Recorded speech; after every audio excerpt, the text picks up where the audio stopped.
Hello and welcome. My name is Monica Marcinko, and I am with the digital team at Dataversity. I'm stepping in today for Shannon Kemp, our Chief Digital Manager.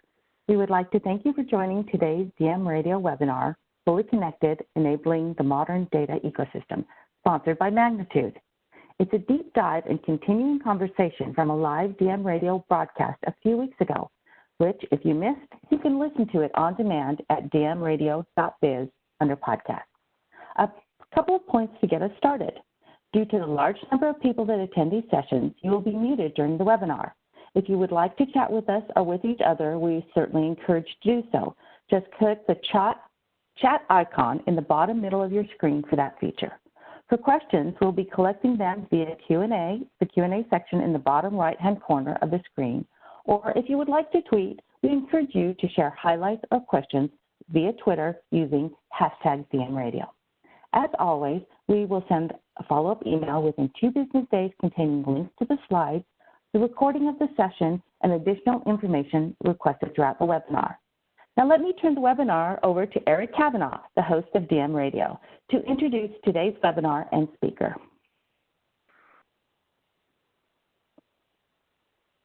To the DM Radio Deep Dive. Welcome back to the Deep Dive. This is your host, Eric Kavanaugh, fully connected, enabling the modern data ecosystem. Let's dive right in. We're going to hear from yours truly today, of course, and that's my new boss, my new Chief Operating Officer you see next to me in that picture. Like most Chief Operating Officers, she's very demanding, so I have to do a good job today. And Craig Chaplin is calling in from Vancouver, Senior Product Manager at Magnitude Software.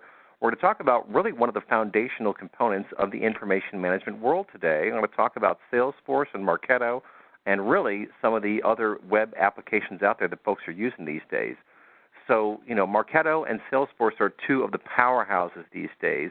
And you think about it, Salesforce was founded in 1999. That's 20 years old. That is enterprise software. And, of course, the tallest building in San Francisco right now is the Salesforce building. For those of you who have not used Salesforce, it is an enterprise system. And what I mean by that is it's kind of complicated. It's fairly complex in terms of its navigation, but most importantly in terms of the underlying data structures. Marketo as well has been around for quite some time, very powerful technology, founded in 2006, so also 13 years old. I actually know the guy who runs Marketo, Stephen Lucas. He used to be over at SAP running SAP Americas, and that's actually an interesting sign. What does it tell you? It tells you that Marketo is an enterprise software company. Of course, now it's part of Adobe, as is Salesforce. Enterprise software applications are pretty complicated. They're kind of hard to use. They're kind of hard to pull data out of.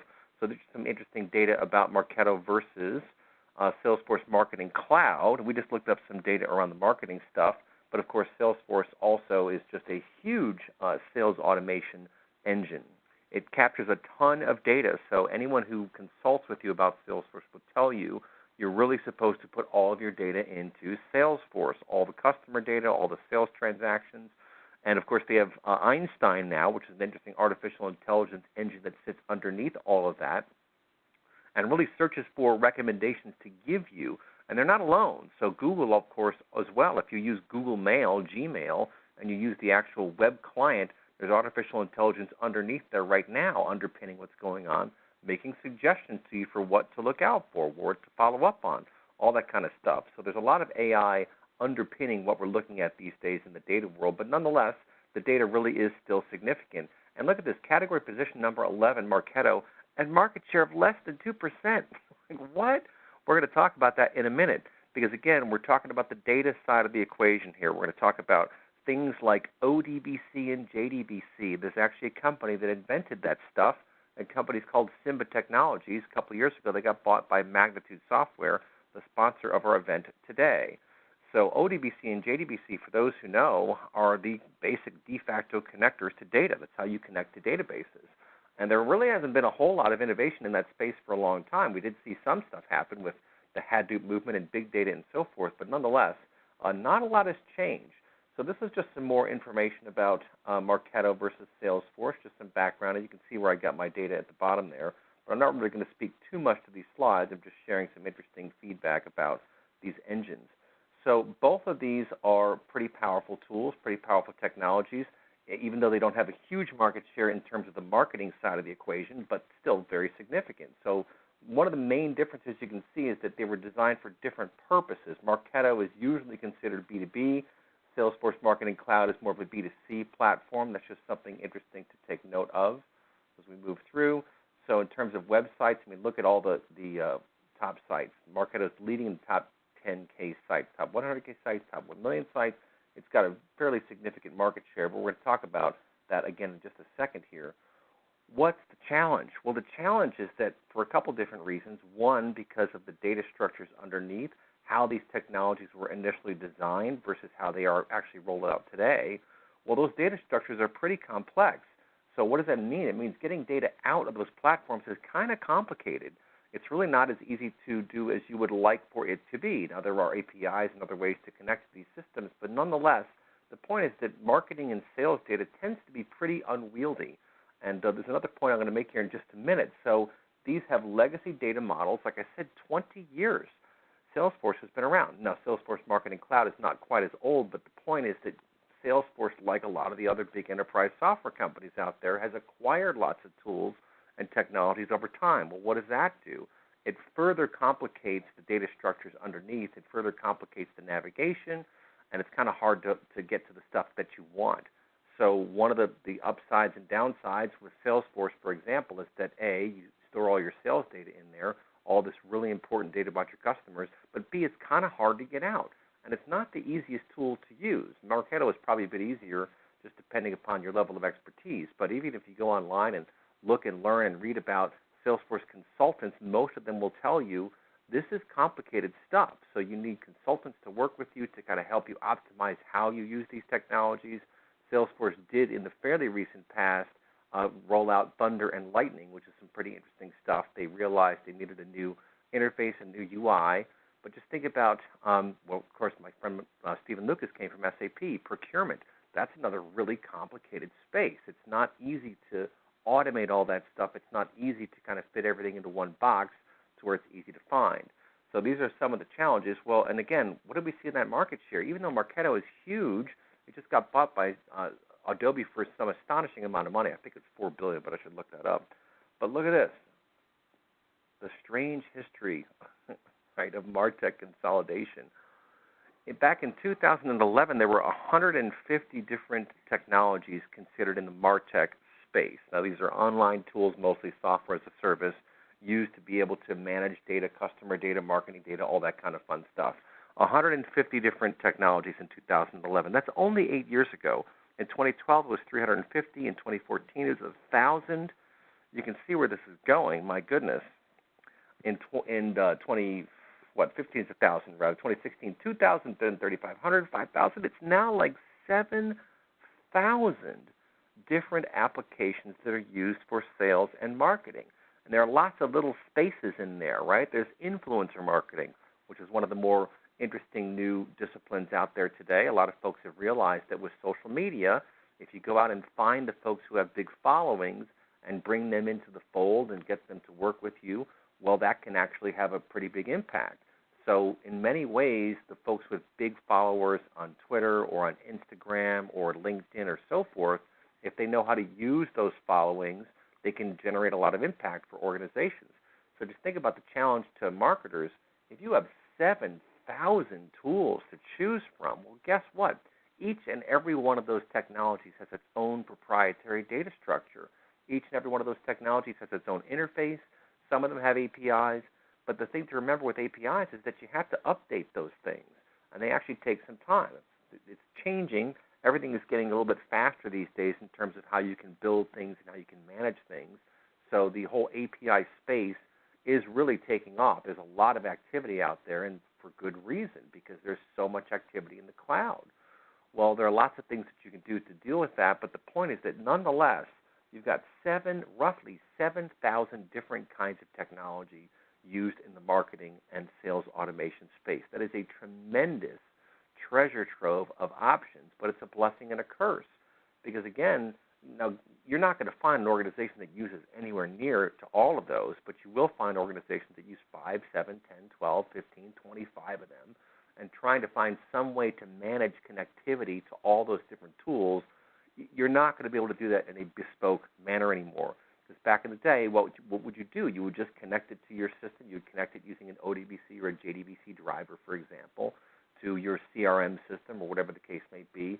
The point is, it was typically point-to-point type connections. Well, that whole paradigm is just crashing and burning right now. You're not going to be able to live like that anymore. If you're the person responsible for provisioning data, if you're the person responsible for making sure that the systems in your organization are connected or up and running, you're not going to be able to do it the old-fashioned way. You cannot live like that anymore. Just in the same way that big data has broken traditional enterprise pipes and systems and so forth, whether it's ETL processes, for example, or just whatever kind of connectivity you had, in the same sense, we're going to see that pressure just bearing down. It's happening right now today. There are lots and lots of very complicated point-to-point type solutions all over the world today of sales and marketing and anything that's adjacent to that, customer relationship management, et cetera. So that is going to be changing. It's going to be changing in a significant way, and we're going to talk about that today. So let's think about the cloud providers. I'm always musing that I think it's rather funny that we can thank Microsoft for saving us from the monopoly of Amazon Web Services. I took a briefing from Amazon probably 10 years ago now, or 9 years ago at least, and I was amazed at how robust their portfolio was. Now, if you get into Amazon, if you start looking around Amazon Web Services, again, it kind of like Salesforce, it can look almost like a labyrinth because there are so many different options. There are so many tools and technologies that are being hosted. And if you look at where the center of gravity is these days, it's absolutely in the cloud. On-premise is going to have a very, very long tail to it, but the center of gravity is up in the cloud. Connectivity to the cloud from your on-prem systems, but also between your systems, aka multi-cloud, is absolutely a reality. Well, Amazon Web Services, the best advice I've heard of it, best insight I heard about why it seems like a labyrinth inside of those offerings is because Amazon as a company is incredibly focused on customer success. And they understand intrinsically that every company is different. And so Amazon works very closely with all of its different companies, with all of its different clients, to create the exact precise kind of technology that that particular client wants. Well, anyone who's been in business for a while knows that almost every organization really is unique, even in the same industry, even in the same particular space within a particular vertical. You're still going to get all these different unique business processes, and that is something that Amazon is very focused on. So Microsoft as well, again, really kind of saved us from that monopoly by going all in. We can thank Satya Nadella for doing that. He saw the future. He realized where things were going. And Microsoft, I really credit Microsoft for making what I call the Great Migration real. So in the last 2 years or so, and I've been in this space for 20 years now plus, in the last 2 years there has been a remarkable change in the dynamics of adoption for cloud computing.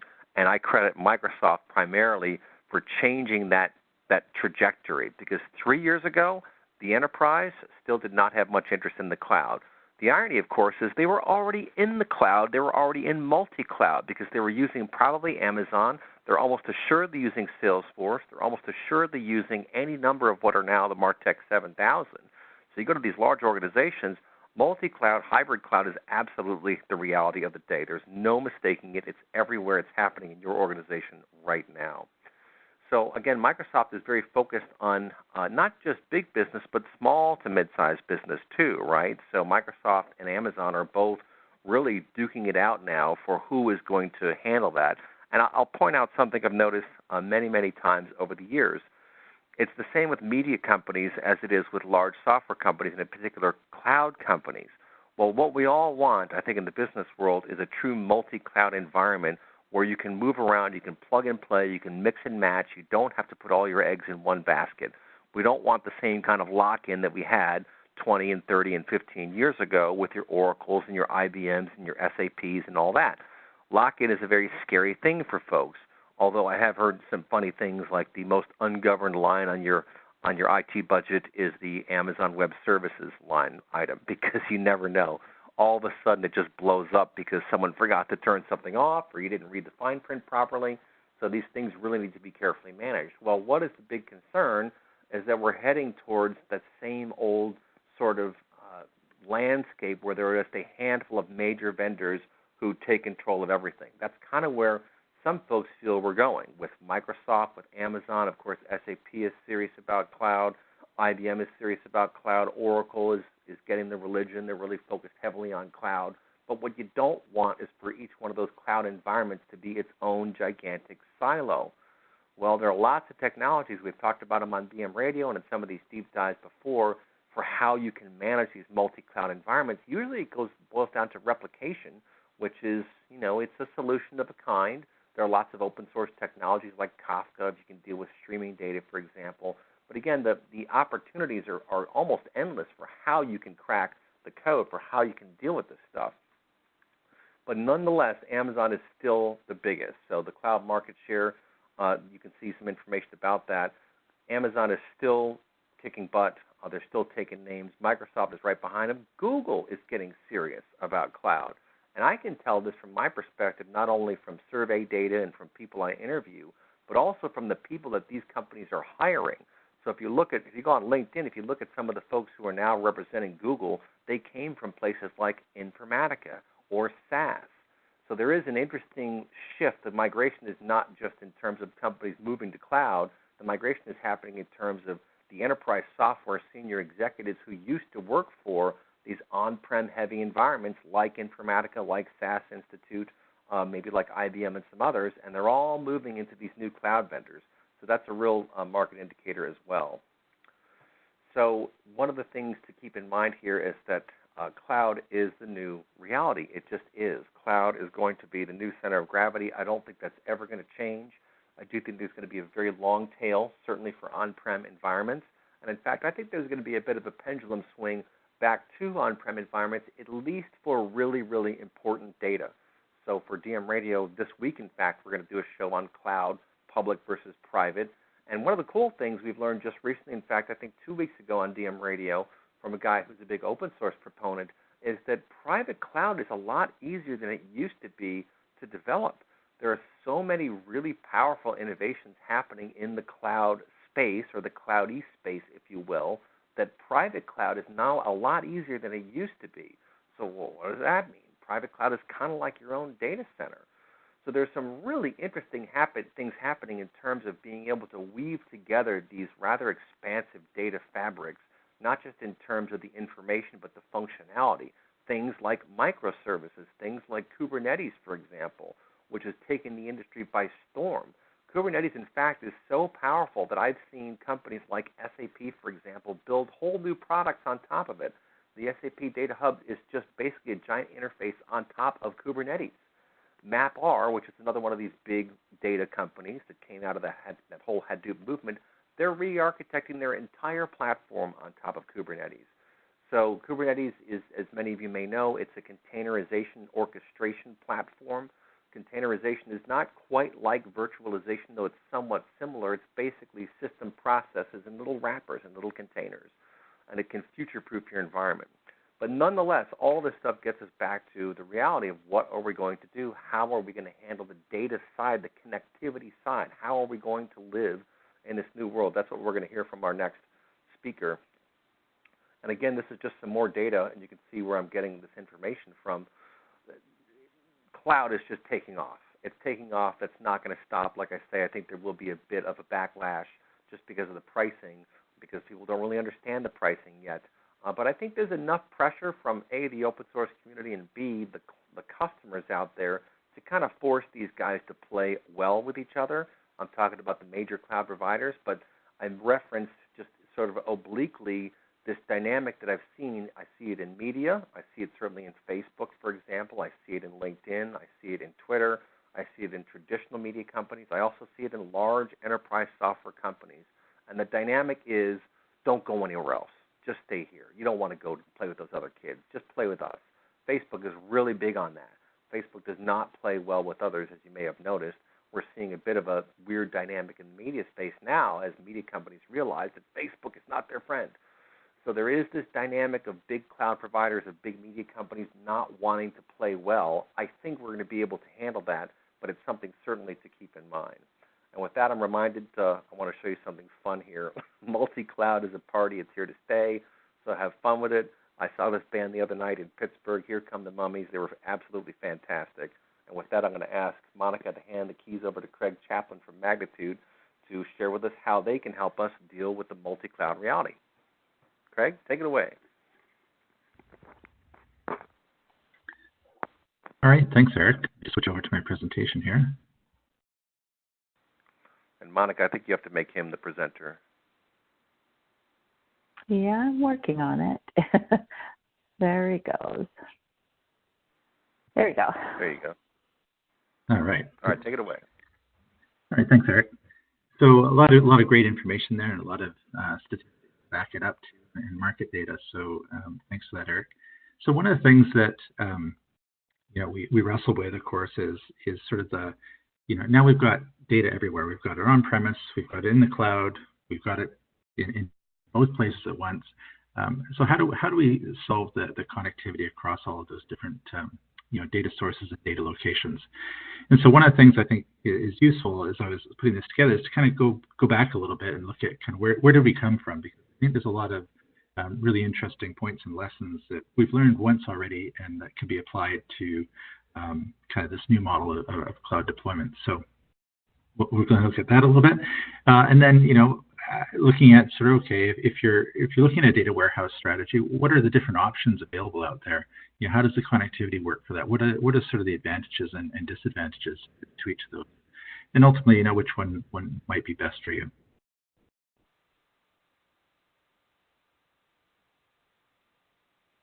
So if you look at sort of the evolution of applications, we started off with those homogeneous applications, big back office applications, typically ERP systems. We moved to more of a heterogeneous environment where we started to try and overcome some of the shortcomings of those applications with best-of-breed solutions. And then, of course, here we are today with a lot of those applications moved to the cloud, plus some new types of applications that are only really possible because of the cloud. Throughout each of this sort of evolutionary process that was happening, there's a number of different influencers that are kind of impacting that change. And probably the biggest one, of course, is the consumers of those applications and the data that those applications produce. So when we had those sort of larger deployments, it was really sort of someone that was really, understood the data really deeply, the data structures. Maybe they were a business analyst, but they're certainly someone that was very close to the application and kind of the nuts and bolts of it and how it all works. Today, of course, the consumers of applications are anyone really. They could be the general knowledge worker, they could be the consumer at home, and using applications to both generate and use the data that we've shared so freely. Applications also changed as well. So we had a need, of course, for some of these original sort of applications that would help with our supply chain management and that sort of thing as well.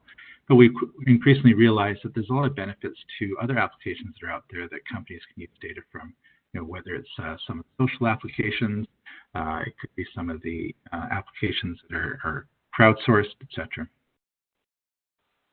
The economics kind of changed as well. So this is a kind of an interesting one where a lot of the reason the cloud exists is because of the changes in the price of hardware, the introduction or the ability to deploy commodity hardware into the cloud. So the economics kind of change as well, and also companies looking to try and optimize how they deploy software and how they manage software. And then finally, the technology as well. So I talked a little bit about some of this commodity hardware. So things like drop in prices for memory, for example, has enabled us to create some amazing new usages around sort of in-memory applications, machine learning, dealing with large data sets. Same thing with storage costs, for large hard drives or SSDs, for example, the ability to actually have that lightning fast access to data.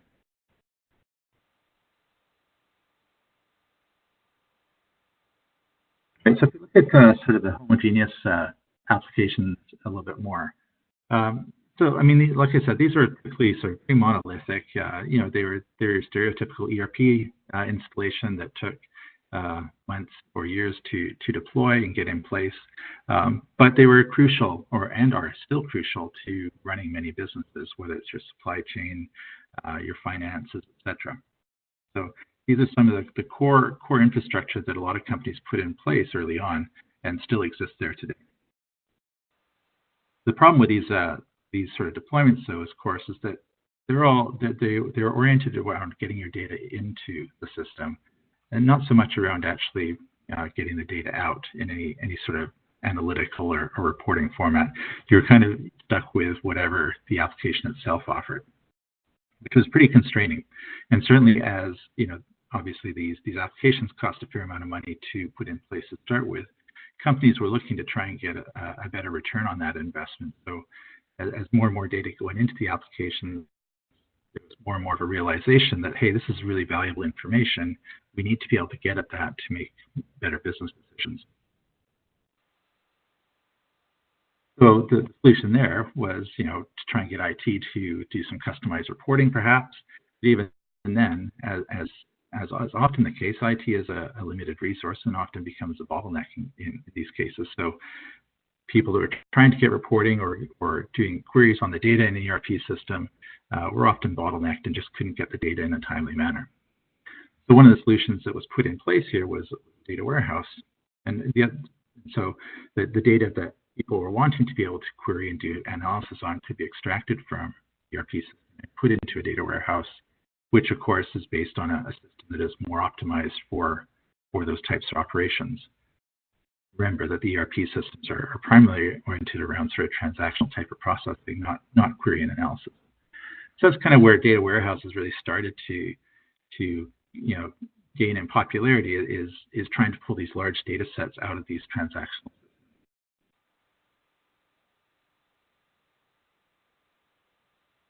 The heterogeneous environment, this is an interesting one because the ERP systems, although very powerful and provided a lot of functionality into sort of managing the various processes within an organization, they didn't provide all the capabilities that users are looking for. So CRM is a great example, right? This is where Salesforce really made a name for themselves and was able to come in and identify a shortcoming in a lot of these back office applications. And so what would happen is that you'd start to get departments that say, well, the ERP system's great, or Oracle or SAP system's great, but it's missing this particular thing. And so they would shop around. They would find a best of breed solution for what they were looking for and deploy it. So this is great from an IT perspective, right? And so those users are solving their data access needs and their data needs through these applications. But the catch was, of course, IT now has to manage all the applications. So a bit of a double-edged sword there. So the other sort of double-edged sword there also was the amount of data that was available within an organization kind of proliferated. So you had all these applications now that were capable of pulling in data and aggregating this data together, as well as the number of users that could work with it. But it also meant that how do you actually then make that data accessible to some of the other core data that you might have already put into your data warehouse? So you had all these disparate data stores access. And all of these data stores, of course, had proprietary access methods. So this is where standards such as BBC and JDBC really started to have a real influence in the industry, because previously, if you were doing, say, a reporting product or an analytic product, and I actually worked one in the previous life, we would have to create very, very custom drivers for each of those data sources. So we would spend time to understand the libraries or the APIs that those applications made available. Hopefully they did, or you'd have to reverse engineer their data store. And we would have to do custom drivers for those, which is a very time-consuming and expensive way of doing things. Now, instead of doing that, analytic tools and vendors can just create something that uses the ODBC and JDBC standard. And Derek mentioned earlier that Simba was a pioneer in this area. So instead, use those as the interface to the different data stores. And indeed, that's where Simba really started to make a name for itself by building connectors to these different data sources. So finally, with data warehousing and in sort of this sort of environment, it became an exponentially larger and more complicated problem. So you're pulling in multiple data from different data stores. the amount of data that you're dealing with becomes quite large. And of course, you're also trying to rationalize the data too. So how is an order or a customer the same in one system as it is in another? So how do you relate the two?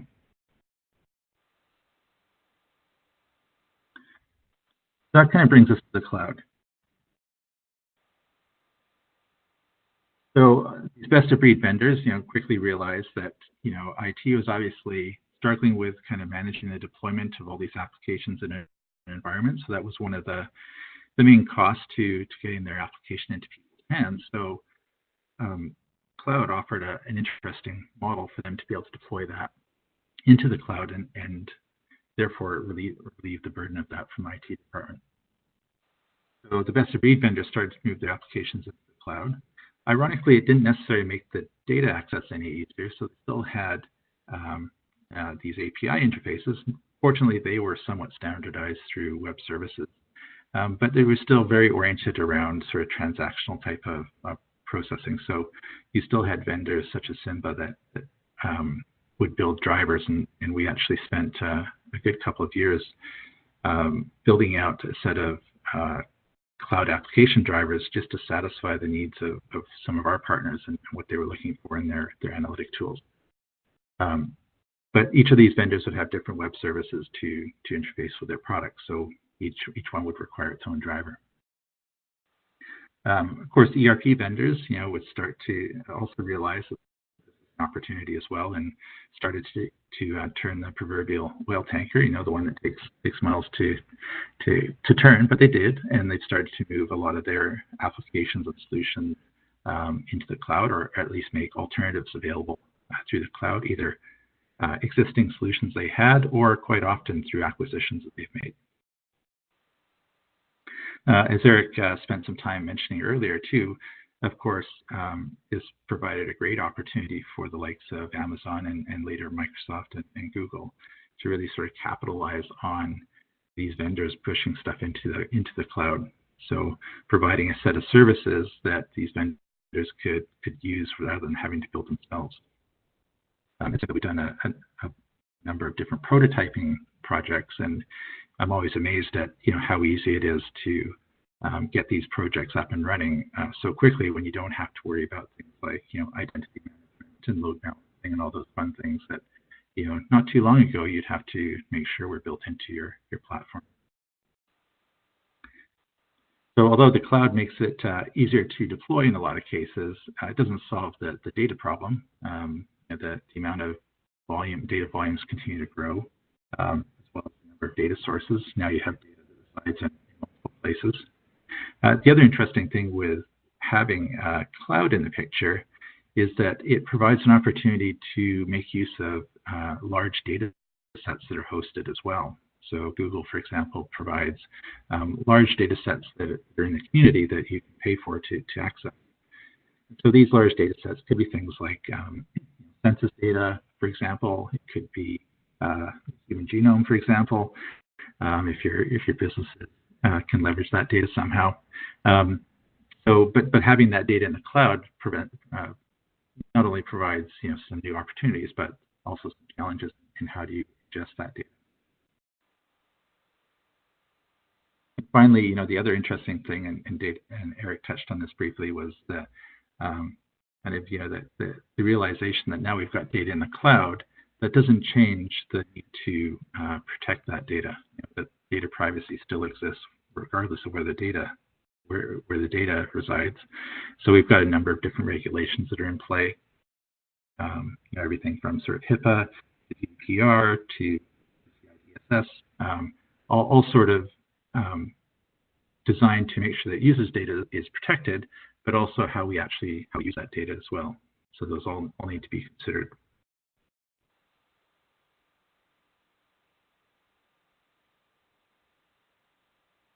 So having said all that, and talking about kind of where we've gone from a homogeneous sort of deployment to kind of where we are today with cloud, the thing to understand is that, evolution, it's a process. It's not an event. It's not one single thing that's happened here.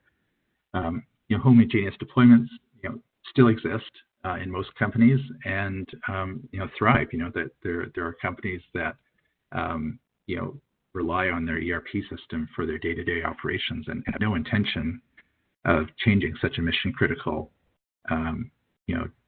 deployment. On the other end of the spectrum, we have cloud deployments, which are really pushing boundaries, right? So now we've got some amazing new technologies coming on stream, whether it's machine learning or AI on top of large data sets, for example.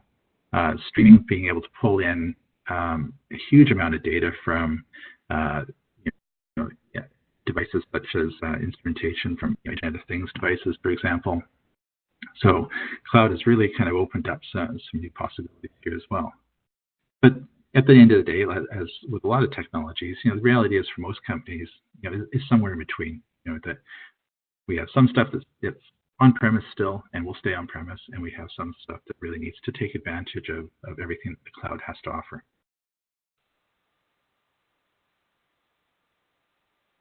So here we are, and maybe we're wondering, what we had before really that bad? It certainly was probably simpler, but then at the same time, we really wouldn't have some of the amazing technologies and solutions we have on the market today. So I would argue that, things were simpler when everything was on-premise and in a monolithic kind of deployment, but, I think our state of the art would be certainly not where it is today. So basically, here we are. So we've got data both on-premise and in the cloud. We've got data spread across different types of applications, whether it's back office systems, best-of-breed applications for both horizontal and vertical lines of business. And we're putting a lot of that data into data warehouses as well. We also need to be incredibly conscious of accessing that data, who can access it and what we can do with that data, especially as a lot of the new regulations coming online have some significant financial penalties for companies that don't respect that data. And often, what's interesting with a data warehousing strategy too is that in some cases it's no longer possible or really feasible to do a lot of the extraction of data and to move the data around. We're talking about result sets that or data sets that are too huge to be doing large extractions and transformations on. So the data needs to reside in place, and our data warehouses and our data access strategy needs to be able to reference those data stores in place.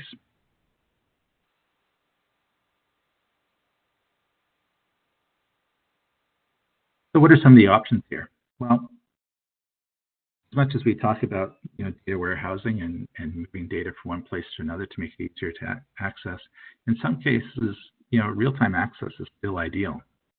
There's obviously, you don't have to worry about data being timely or not. It's as fresh as it's going to get. It may be useful for data that's really sort of transient in nature that you're not going to archive. Maybe some of the streaming data might be more appropriate to kind of access real time. With some of the NoSQL data sources, interesting there is that you may have the data structures change fairly often, which makes it very complicated to try and take that and put it into sort of a previously structured data warehouse. So this may make better sense to try and access that data real time. So some of Magnitude's drivers, for example, that interact with these NoSQL sources will actually sample the schema on the fly as we read the data. Another big point that sometimes is overlooked is when you're accessing these sources of data, whether they're through an ERP system on-premise or even a cloud application, if you're using that vendor's APIs to get to that data, all of their security controls and all of their business logic that is present in the application itself also applies when you're using those APIs. So you get all of that as part of your data access. And the obvious one, of course, you don't have a costly setup of the data warehouse to start with. There are drawbacks, of course. Like I said, trying to do real-time access. Typically, you're not going to be using large data sets for this. So in the case of ERP systems, history shows that doing that impacts the transactional system. Conversely, accessing cloud applications, and doing sort of large queries and analysis on cloud applications, typically their economic model is to charge you for API access, right? So how many API calls do you make, for example? Or perhaps they also, restrict the throughput on that so that, that everyone's, is not impacted by you querying your Salesforce system, for example. So pulling large amounts of data from a cloud application may also be a challenge trying to do that in real time as well. It can be difficult when you're trying to combine sources of data. So if you've got two different sets, say you've got Salesforce and Marketo, and you want to combine data between the two. Simba certainly has drivers for Salesforce and Marketo, but then you're really relying on the application, say the BI tool or the analytic tool or the ETL tool, to handle that combining of those two data sources, to do the joins, etc., to do that in as optimized manner as possible. So those are some of the drawbacks to kind of keep in mind with real-time access. It definitely makes a lot of sense in for small data sets, but once you get to larger data sets, it can be a bit of a challenge. The on-premise data warehouse, that's not going away, and especially as there's that need to really control access to the data and make sure that especially mission critical, have tight control over that. Obviously, the data store itself is fantastic for doing types of querying and analysis. If you want to get really fancy in your data, you might want to put an OLAP engine on top of there. Transient data, there may be value to archiving it. So being able to pull that and archive it can be of a lot of value as well. Dealing with sort of NoSQL sources where you have semi-unstructured data, you can normalize that in a data warehouse, and that makes it a lot easier for analytic tools that are used to working with relational data to interact with that data. It solves the problem of pulling in data from multiple sources, of course, that it's all pulled into one source and all of that joins and create that data. The other interesting thing with a data warehouse when it comes to cloud applications, we talked about with real-time access, that it can be costly to try and query the cloud application in real time all the time for every user. So by putting it into a data warehouse, you're doing the hit ones to get the data, but once it's in your data warehouse, multiple users can then access the data. Some of the drawbacks, are typical of a data warehouse. The data is only as up to date as the extraction. So for some companies, every week is fine. For other companies, it needs to be every day or more frequently even. A big piece to keep in mind here is the application, security controls and business logic. Somehow that needs to be replicated into the data warehouse, or somehow those controls need to be in place so that the privacy regulations we talked about earlier still apply. You've got that initial capital expense as well as setting up the data warehouse infrastructure. And also the connectivity to all those different sources for extraction can be an issue. One of the things that Magnitude's worked on in the last year or so is a product called Gateway, which is really designed to kind of manage all of those connections in one place. This isn't just so much about making sure that credentials are kept up to date or that may change. This is to do with data sources, especially cloud application data sources, where the APIs change often. So the connectivity to those data sources needs to be updated. So Salesforce is a good example of this, where Salesforce, every time they come out with a new version, ups their API version that they support. Well, from the driver perspective, we create a connector to Salesforce. Each time that happens, we look at the APIs that Salesforce is introducing and say, which one of these makes sense to incorporate into an updated connectivity. So a lot of the cloud applications are some are certainly newer than others and less mature, and so they're iterating quite quickly, and so we have to keep pace with that as well. And finally, deploying a cloud data warehouse in the cloud itself. Much like the rest of sort of cloud deployments, it becomes an ongoing operational expense, which can be handy in some cases. Although, as Eric pointed out, sometimes people are surprised with their line item from Amazon when they realize that someone's crazy with their services. But typically, you have a fairly predictable operating expense there. One of the nice things with cloud-based data warehouses is it's easy to ingest or reference cloud sources of data. So, for example, I had mentioned that there are some large data sets available out there. It's quite easy for your data warehouse to reference for also the cloud as well. You don't have any real limits on data store size. Amazon or Microsoft is quite happy to sell you more storage. And it's a fairly painless process to get that storage added to your data warehouse. Whereas if it's an on-premise application, there is some work to do there to make sure that the additional storage is added to the warehouse. And of course, the big selling point of cloud is that it is that platform as a service opportunity there that Amazon and Microsoft and Google are capitalizing on, where they can actually provide a lot of the services that IT had to do traditionally as part of their offering. You still have to worry about the timeliness of data, so it's only going to be as accurate as the updates. But as you deal with larger data sources, if you're just doing it by reference, then perhaps it's less of an impact. Nothing changes around application security controls. That still needs to be in place.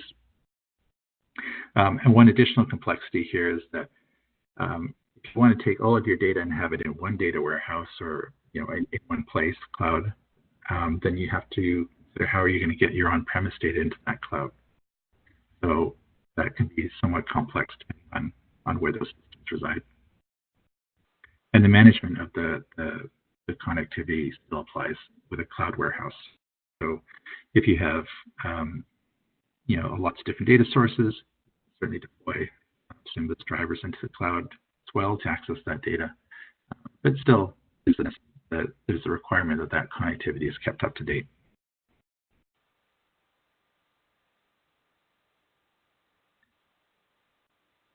And perhaps maybe the more practical of either of those is more of a hybrid data warehouse, where as companies look to move towards more applications in the cloud and trying to figure out, okay, which applications do I currently have on-premise and really should just be pushed into the cloud, deploy a data warehouse that resides both on-premise and cloud.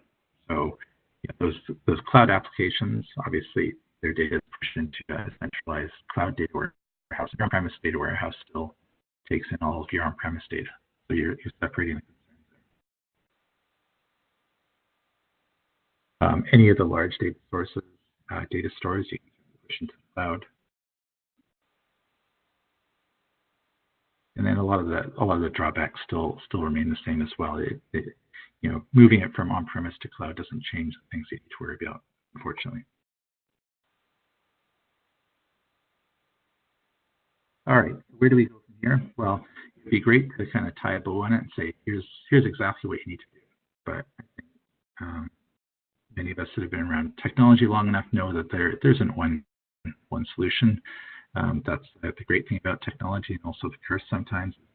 There's lots of ways of implementing something. So what I'll leave you with here is some really questions that you need to ask around the data itself that you're looking at, and look at how timely is that data need to be. Is it important to get right away?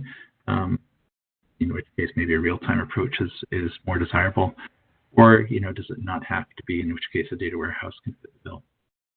What type of data are you dealing with? Is it unstructured or semi-unstructured data? Is it some of the new graph database types or time series types, or is it your more traditional relational data?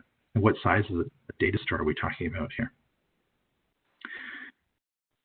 As always, and probably one of the most important things is, keep in mind what sort of security and business logic needs to stay in place around that data. What sort of compliance controls do you need to make sure that exist on top of the data warehouse if that's what you choose to deploy? And looking at the cloud applications that you are relying on, what is their policy for getting data out? So some of them have started to introduce sort of bulk API type access, where you can make use of alternative APIs that are less transactional in approach, and as the name implies, you do bulk operations, which are great for doing large queries or extractions into a data warehouse. And what sort of IT budget do you have, right? IT is still a key piece of the equation here, and what sort of resources and budget do you have to have available to draw upon? Can you mitigate some of that by actually offloading it through the cloud vendors?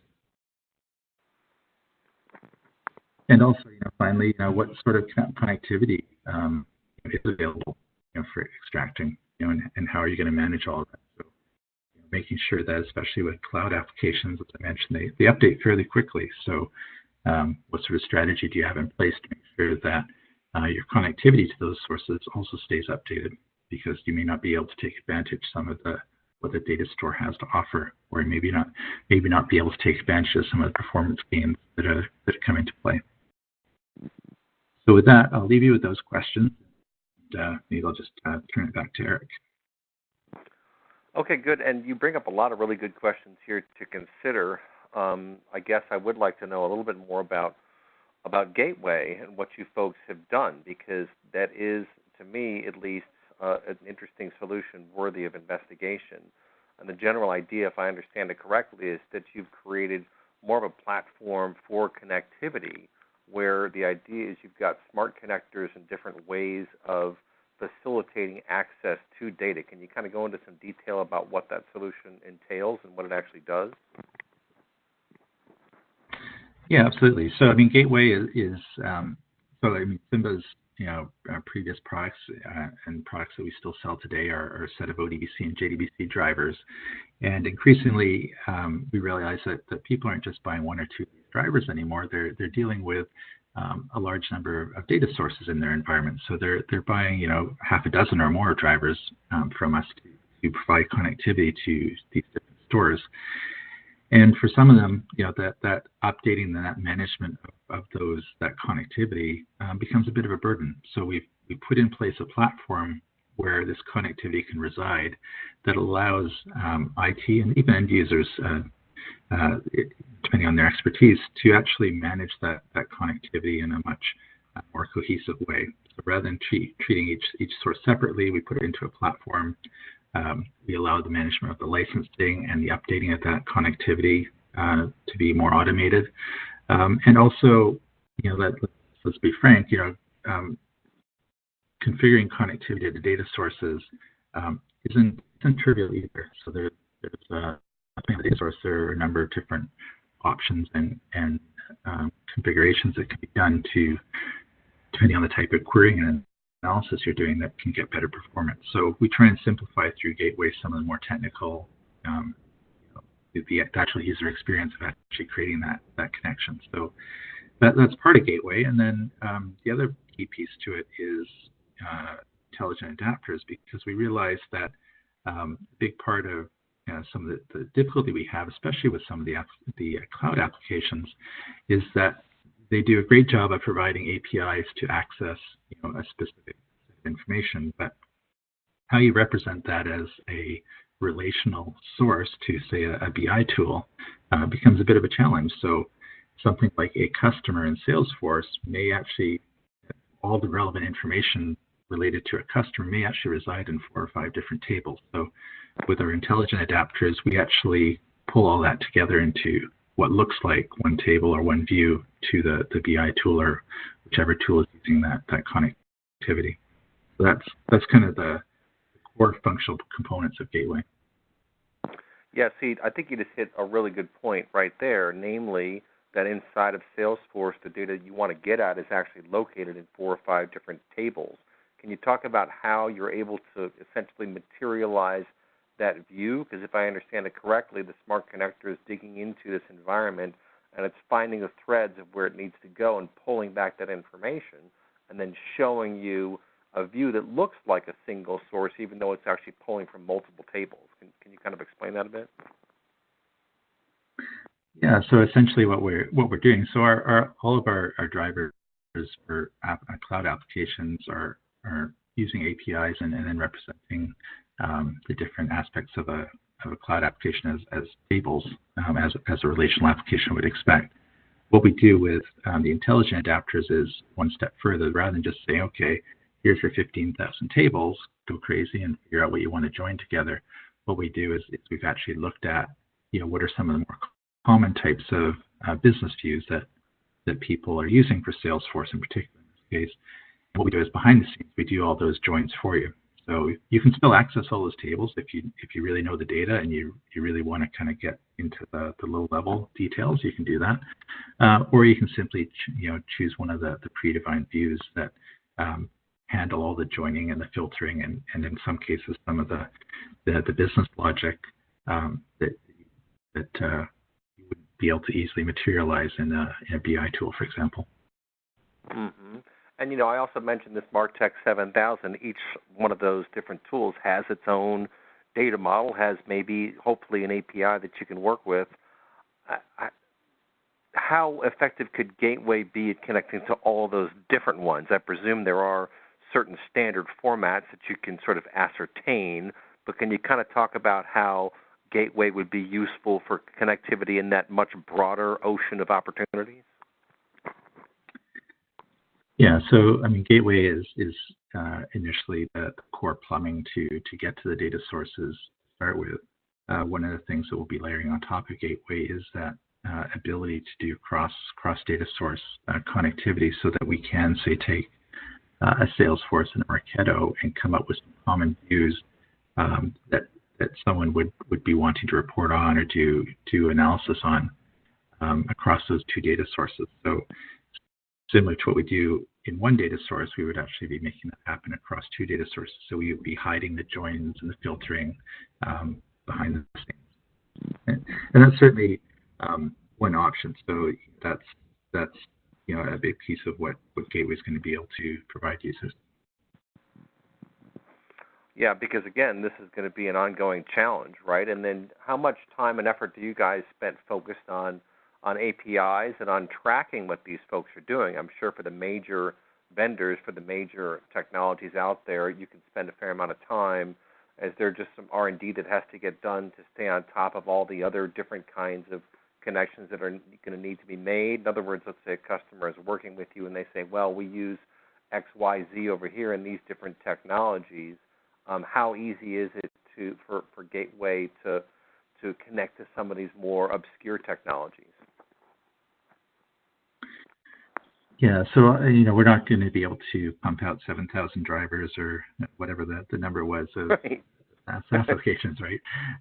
Right? So you're right. If there's a way to, if a vendor, ideally a vendor would provide, a common interface such as ODBC to JDBC to start with, but often the vendor is more focused on getting the data in, or to be fair, more interested in exposing APIs that let you build other applications that interface with, Stripe or PayPal or whatever it might be. So if we do have for example, an OData driver coming out this quarter. So one of the options there would be that if someone exposes data sources data store, then we can actually reference it that way. There is unfortunately no magic bullet unless someone exposes something through a common format such as OData. There's actually unfortunately no magic bullet for us to just have one driver that rules them all. But we also have had success at over the years in more of the conventional space is providing an SDK that allows you to build your own drivers. So if we have a SaaS vendor that is, maybe hasn't hit it big yet, but they want to make sure that, the likes of the Tableau or even just Excel can get to their data easily, provide an SDK kit that allows them to, if they have the R&D resources to build that driver using our development kit that we use ourselves to build our own drivers. Yep. Okay. Well, I'll tell you what, this is very, very interesting stuff. And as I mentioned at the top of the hour, I think it's great that you guys are focused on this, because we're not going to see a lowering of the challenge in terms of connecting to different information systems. It seems to me that heterogeneity is the key. I guess one last question I'll throw out to you is that we do see a sort of crystallizing of the general cloud landscape. And I'm guessing that you folks spend a fair amount of attention understanding, how Google works versus how Amazon works versus how Microsoft works and so forth. And that's going to be one of the keys, right, is that IT departments, I think, are going to start hiring people or retraining folks who were primarily either in networking or DBA or whatever the case may be. And one of the big jobs is going to be just understanding the different cloud providers and how they operate, because that's a full-time job in and of itself, right? What do you think, Craig? Yeah, no, I agree. It's definitely a different type of skill set. I think the likes of Amazon and Microsoft provide a lot of great services through their platform, but they provide a lot of services through their platform. So understanding all of those services could be a real challenge, and wading through that can be quite difficult. And it requires getting that expertise in-house to understand, of all the solutions, all the different technologies that Amazon is putting in front of you, which one is the best for you. So absolutely, I think that's become more and more critical. And also, it's going to change a little bit how people manage data. So the same skill set that you would use to manage, say, a data warehouse on-premise, a lot of that will be reused in the cloud, but there'll be some additional requirements on you in that sort of cloud environment. How do you handle the load balancing technologies that are available there, or the failover technologies that those vendors provide, or the alerting and monitoring, et cetera. So absolutely, it's a new set of skills and new opportunities for people. Yep. Well, folks, if you're looking for a job, I can tell you right now that managing cloud environments is going to be a very, very hot space for a very, very long time, as is connectivity, just understanding how to connect your applications to all these new data stores, the timeliness. I think Craig made a whole bunch of really good points here. These are great questions to walk away with and to consider for your organization. And with that, I'm going to hand it back to Monica to wrap it up. But thank you so much to our friends from Magnitude, and, of course, to all of you out there for showing up today and giving us your time and attention. Take it away, Monica. Thank you, Craig and Eric. As usual, a great presentation. Hope everyone has a good rest of the day.